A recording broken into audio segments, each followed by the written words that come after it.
পর বাড়িতে লোটে মাছ এসছে। দেখুন লোটে মাছগুলো বেশ লাল লাল ছিল, মোটাও ছিল। ভালো করে কেটে ধুয়ে নুন হলুদ আর একটু লেবুর রস মাখিয়ে রেখে দিয়েছি।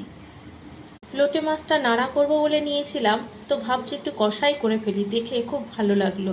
তেলটা গরম করতে দিয়েছি, আমার তেলটা ভালো গরম হয়ে গেছে। এবার আমি দুটো বড় সাইজের পেঁয়াজ দিয়েছি, পেঁয়াজটা একটু বেশিই দিয়েছি। পেঁয়াজ আদা রসুন ভালো করে একটু কষিয়ে নেবো, একটু লালচে লালচে করে ভাজা হবে। তারপর আমি এতে আদা রসুন দেবো, হলুদ গুঁড়ো দেবো, লবণ দেবো, লঙ্কার গুঁড়ো দেবো, জিরে গুঁড়ো, ধনে গুঁড়ো, টমেটো দিয়ে ভালো করে একটু কষিয়ে নেবো।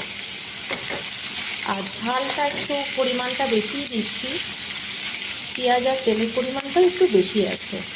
আপনারা অবশ্যই মাপটা বুঝে ব্যবহার করবেন, আমি আজকে একটু বেশিই দিয়েছি। মশলা ভালো করে কষিয়ে নেব।